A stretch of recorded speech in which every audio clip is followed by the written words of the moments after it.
I'm grading every NFL team season based on the numbers and the film. Let's talk New York Giants football. All right, I'm giving the season a C+ for the Giants. They weren't close to the playoffs, and they suffered a ton of critical injuries, especially offensively, which isn't necessarily their fault, but it definitely plays into the end result of things. Defensively, they also underperformed considering the talent that they had, but I will say they found some young cornerstone pieces for their future, and they got a Super Bowl winning head coach in-house after firing Brian Daboll midseason. John Harbaugh comes in once their season wraps up, and hopefully he can steer them down the path of playoff success and get them back up to being a consistent playoff football team. Let's take a look at how this team performed offensively, defensively, and then my final thoughts heading into next year. Offensively, they were pretty average, although they did run the ball really well. They ended up with 22.4 points per game, which ranked 17th out of 32 NFL teams. Jaxson Dart, arguably your offensive rookie of the year. He wrapped things up with 2,300 passing yards, 15 passing TDs to only 5 interceptions, and a 91.7 passer rating. He probably gets the award if he doesn't miss a handful of games due to concussions, but whatever. He had a great year. You're probably looking at him as the future. I'm not sure if you can call him the franchise QB just yet, but it was an electric season, and you saw the playmaking ability. Now, considering Malik Nabers missed the majority of the year, it looks even more impressive. Obviously, Wan'Dale Robinson steps into a huge role for this offense. 92 receptions, over 1,000 yards, 4 TDs. He's hitting free agency this year. I would not be surprised if the Giants lose control of him. They'll need to look to fill that spot because maybe a small name, but I told y'all to start the season, Wan'Dale Robinson is really like that. One of the best slot receivers in the league, very underrated, and will deserve his payday wherever he goes. Rushing the ball this year, the Giants were secretly and quietly absolutely phenomenal. They rushed for nearly 130 on the ground per game, which ranked 5th in the league, and they hammered home the run, and they succeeded at it. Few big parts of that was Tyrone Tracy having himself a pretty solid year. Cam Skattebo, the 6 to 8 games that he was a part of, made his name huge in New York. The fans love him. Hopefully he can come back strong after that season-ending injury. But the secret sauce, the secret formula, the Krabby Patty sauce, it was Jaxson Dart. That was the success factor this season. He had 86 rushing attempts on the ground, 49 of which were designed runs. He made 487 of those rushing yards with 9 rushing touchdowns. That was the 3rd most rushing yards on the season from a QB behind Josh Allen and Justin Herbert. And the Giants top 5 in EPA per rush at .03. That's pretty solid. I know it sounds like a small number if you don't understand EPA. I totally get it. But that's very successful, especially for a team that maybe you didn't expect it. The Giants did really well running the ball this year. And a lot of that was also due to the fact that the offensive line was a pleasant surprise. Per PFF, the Giants finished with the 4th best pass blocking efficiency rating at 87.6, and they averaged 1.68 yards before contact, which was the 7th highest in the league. A lot of great play on that offensive line this year. One guy I'll point out throughout this whole breakdown and review is Andrew Thomas, who, when healthy, has always been one of the best in the game. He had himself a phenomenal season, and we'll toss some film up from his year throughout the episode so you can get a taste of how great he was for this Giants offense. Now, my offensive takeaways on the year, I had 3 main takeaways from this Giants team. First and foremost, Jaxson Dart is probably the future. He was in the running for Offensive Rookie of the Year, probably had it secured if he played the full season.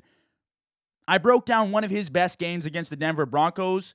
He had 283 yards, 4 total TDs, an interception, a 45.5% completion percentage. So not terribly accurate, and that's something maybe he struggled with throughout the year. You could kind of see it on tape with the numbers, but it wasn't all that bad. He ended with almost a 64% completion percentage. I can see why fans get excited about Jaxson Dart. The playmaking ability, the ability to extend outside the pocket, make things happen with his legs. There were moments that they stacked one side of the field with 3 receivers and let Jaxson Dart run it by himself to the opposite side. They made things work because Jaxson Dart was a versatile QB. Now, what I will say is that I'm not 100% sold on his play style. He will need to become more comfortable passing from the pocket because the recklessness and the carelessness in his game, I don't know how long that lasts. We already saw the effect with the concussions, missing games. You can't have 1, 2, 3, 4 of those every single year. You got to scale that back and pick and choose what moments you're going to rush the ball and protect yourself. You don't need to take unnecessary hits. The great thing about Jaxson Dart's mobility is that it suits this modern image, modern picture of the quarterback today. Offenses run around mobile quarterbacks. We're seeing it with guys like Josh Allen, Lamar Jackson, Justin Herbert. You don't need to be sticky Lamar Jackson, but you can definitely have a little wiggle, and I thought that's what Jaxson Dart brought to this team. He had 9 rushing touchdowns on the year, which I already said, and that's pretty phenomenal for a rookie quarterback. So I do think he's the immediate future for this team, but he will need to be more comfortable passing from the pocket, a little bit more accurate from game to game in order for him to be extended as the guy, as the franchise guy we're talking about for the New York Giants. Second point is that Malik Nabers is absolutely a true number 1 receiver. They'll need a second option. Now, I mentioned this with Wan'Dale Robinson now hitting free agency. I think his market value is estimated to be around $17 million. I'm not sure that the Giants have the cap space or even want to invest in that. And that's not a dig at Wan'Dale Robinson. I'm a huge fan of his, and I've hyped him up for years now. He's going to go get his bag. But now the Giants have an opportunity with potentially a second-round draft pick to go out and get Jaxson Dart a little bit more help. The good news, you've locked down a true number 1 receiver. Malik Nabers, when you watch him run routes, and I have for years now, he reminds you of the JSNs, of the Jamar Chases. He's a glider. He doesn't stick. He's not crazy stick, boom, boom, boom. He glides. He can take a slant to the crib. He can go 50 yards downfield, catch a contested ball, finish. He's got it all. The route running, the catch in traffic.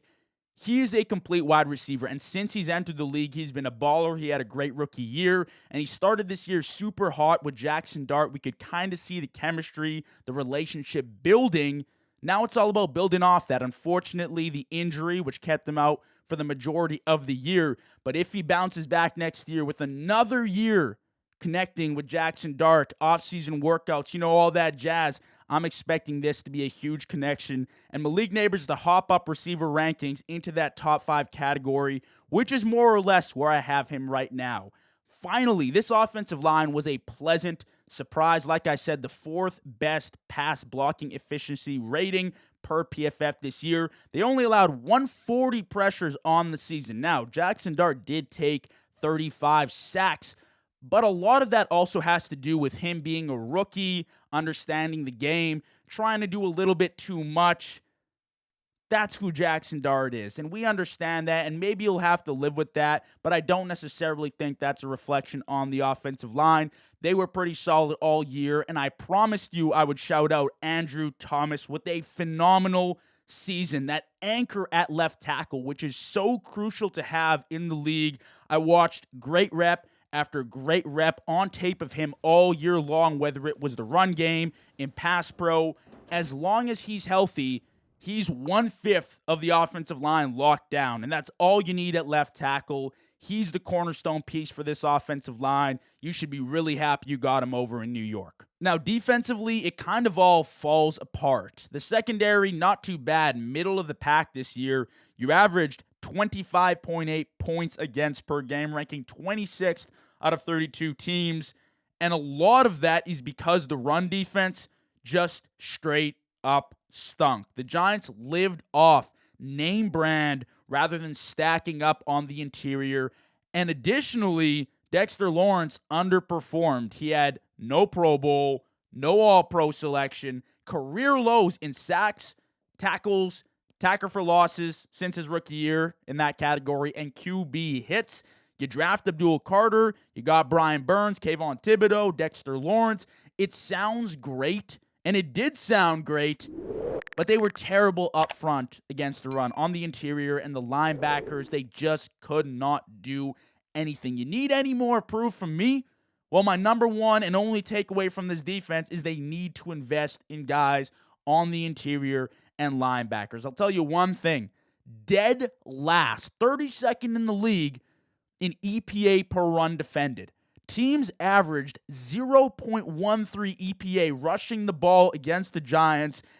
And let me tell you, elite in the NFL is around 0.08, 0.09.